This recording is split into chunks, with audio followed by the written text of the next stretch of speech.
신약 성경에는 베드로의 편지가 두 통이 있습니다. 하나는 고난받고 있는 흩어진 나그네 된 성도들을 위로하기 위해서 쓴 베드로 전서의 말씀이고, 다른 하나는 첫 번째 편지를 썼음에도 불구하고 베드로의 권면보다 거짓 선생들의 가르침에 더 영향을 받고 있는 성도들과 교회들을 바로잡기 위해서 쓴, 우리가 계속해서 살펴보고 있는 베드로 후서의 말씀입니다. 먼저 베드로는 첫 번째 편지를 통해서 본도, 갈라디아, 갑바도기와 아시아와 비두니아에 흩어져 고난 중에 있는 성도들에게 이렇게 말합니다. 사랑하는 여러분, 여러분들이 받는 고난을 이상히 여기지 마십시오. 성도의 고난은 마지막 때에 나타나기로 예비된 구원을 보호하기 위한 하나님의 손길입니다. 그러므로 고난을 통해서 연단을 받되 믿음의 결국 곧 영혼의 구원인 보지 못하는 주님을 말할 수 없는 영광스러운 즐거움으로 기뻐하면서 사랑하는 자리로 나아가야 합니다. 이 세상은 영원하지 않습니다. 최선을 다해 살 때에 이 땅에 썩고 더럽고 쇠하여질 것들에 결코 소망을 두어서는 안 됩니다. 하나님께서 여러분들에게 주실 기업은 썩지 않고 더럽지 않고 쇠하지 않을 유산으로 하늘에 간직되어 있습니다. 그러니 그것에 소망을 두고 이 땅을 나그네와 마치 행인처럼 지나가는 자세로 살아가십시오. 왜냐하면 만물의 마지막이 가까이 왔기 때문입니다. 정신을 차려서 기도하면서 육체의 남은 때를 육신의 정욕을 따라 살지 말고 하나님을 사랑하고 이웃을 사랑하면서 하나님의 뜻을 실천하기 위해 살아가십시오. 이것이 초대교회 성도들에게 전했던 베드로의 가르침이었습니다. 하지만 이 초대교회 성도들을 미혹했던 거짓 선생들의 가르침은 전혀 달랐습니다.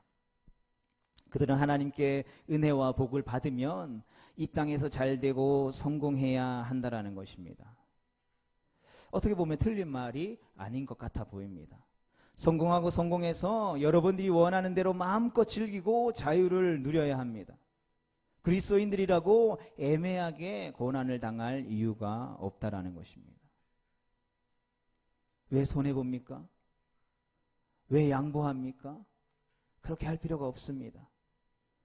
고난은 없이 이 땅에서 잘 먹고 잘 사는 것, 마음껏 즐기고 사는 것이 하나님이 여러분들에게 준 최고의 축복입니다.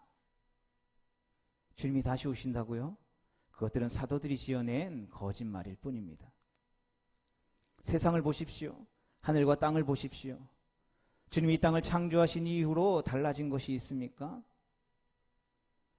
달라진 것이 하나도 없는데 주님이 다시 오신다라는 말이 가당키나 합니까?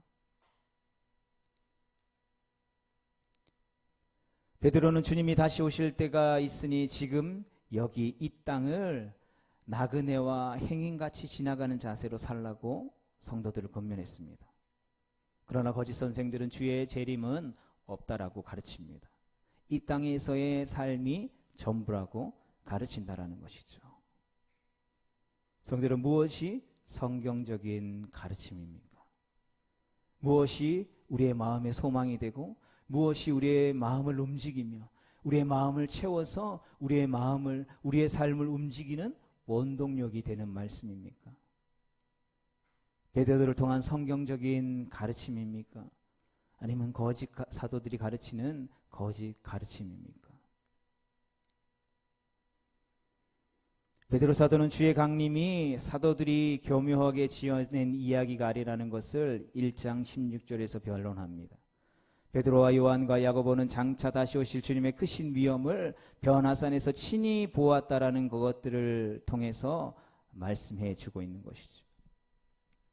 그러나 그들이 보고 들은 바 그 신비한 체험보다 다시 오실 주님에 대한 더 확실한 예언은 바로 이 생명의 말씀, 살아계신 하나님의 말씀에 기록되어져 있으며 약속되어졌던 말씀 그대로 성취되어질 것이다라고 말씀하고 있다라는 것이죠.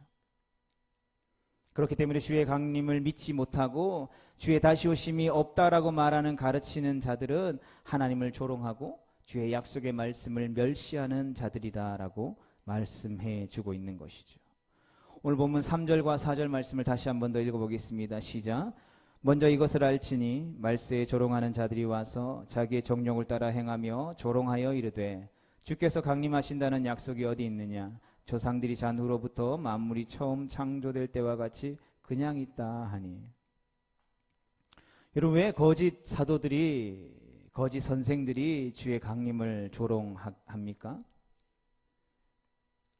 주의 다시 오심을 조롱하고 부정해야만 말씀대로 살지 않고 내가 하고 싶은 대로 정욕대로 사는 자기 자신을 정당화할 수 있기 때문이라는 것이죠.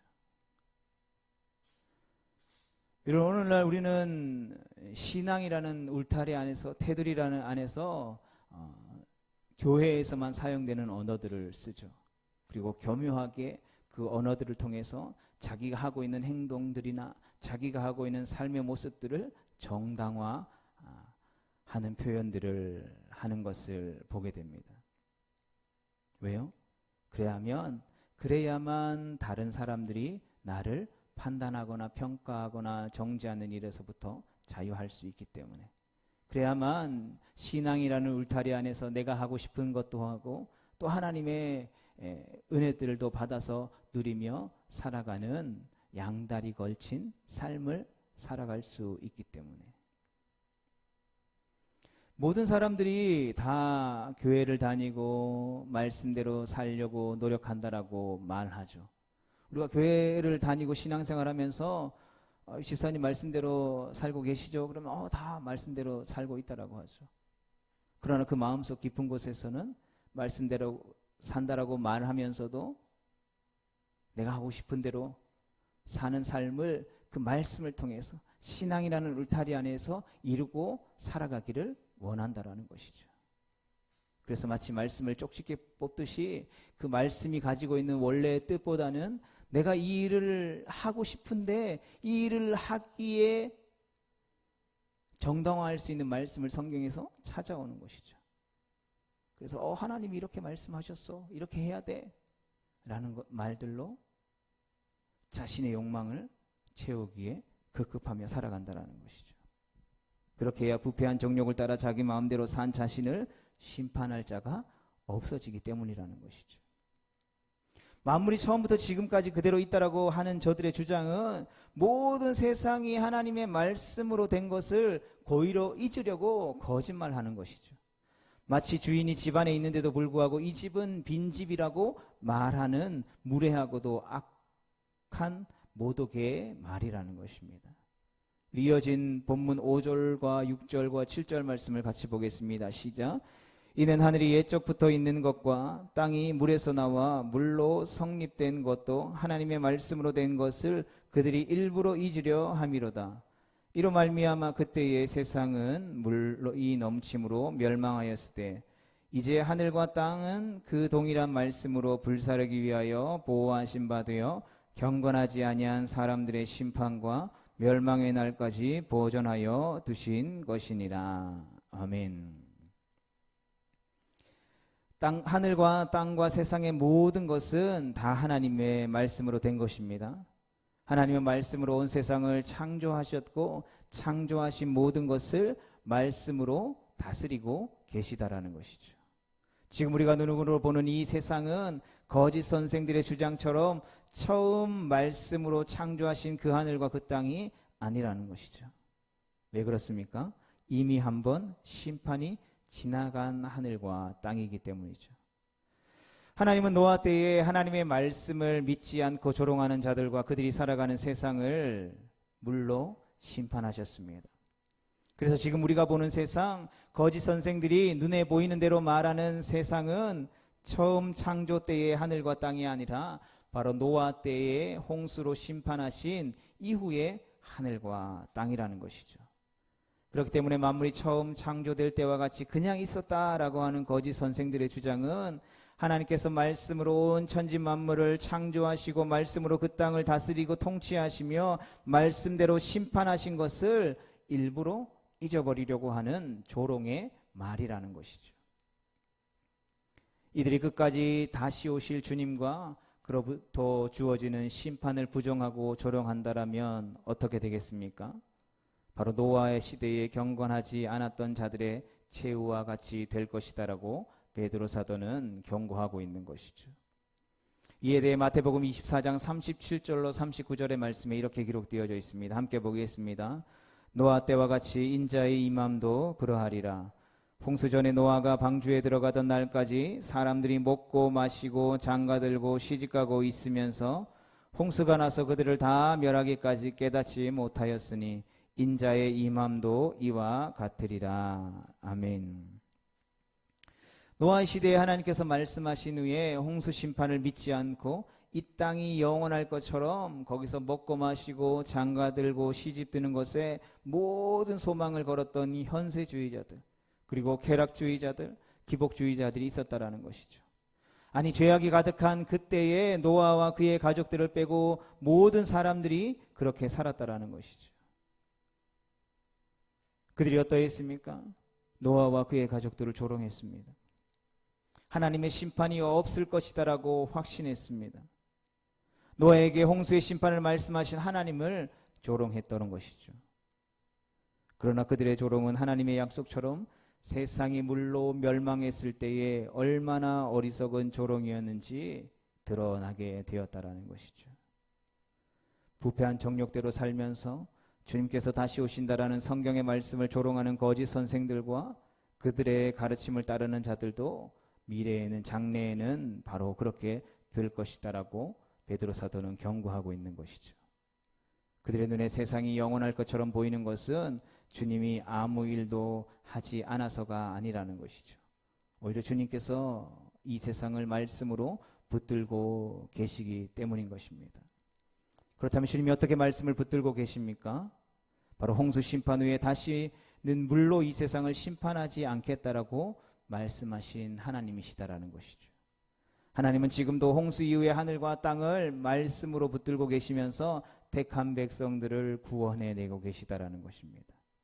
그리고 언젠가는 한 사람도 빼놓지 않고 택한 자들을 다 불러 구원하셨을 때에 하나님께서 붙들어 보존하고 있는 이 땅과 하늘은 불살라질 것이다라는 것이죠.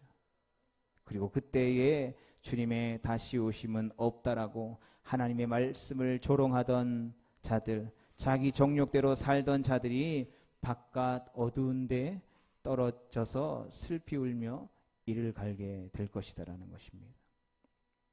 결국 그들은 하나님과 그의 말씀을 조롱하며 살았던 대가가 얼마나 무서운지를 영원한 불못에서 맛보게 될 것이다라는 것이죠. 사랑하는 성도 여러분, 말씀을 버리면 말씀이 그를 심판할 때가 반드시 오는 것입니다. 그러나 우리가 말씀을 붙들고 살면 그 말씀이 심판의 날에 우리 자신을 붙들어 줄 것임을 확신합니다.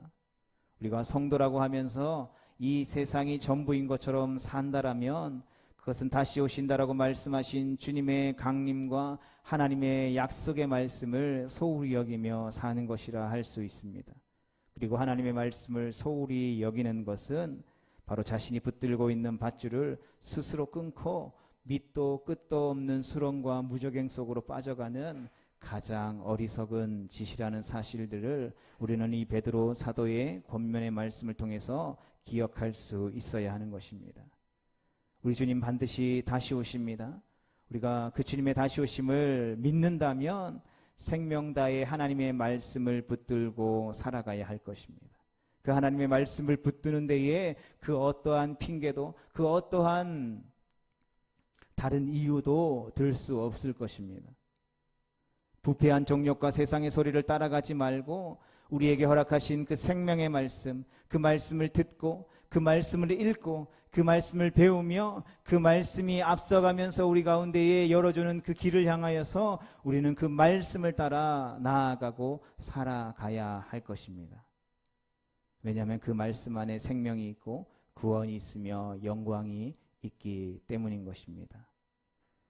육체의 남은 때를 하나님의 말씀을 붙들고 또 주와 복음을 위해 살며 그의 깨끗하심과 같이 자기를 깨끗하게 단장하여 다시 오실 신랑의 신부로 부끄러움 없이 살아갈 수 있는 우리 모두가 되어질 수 있기를.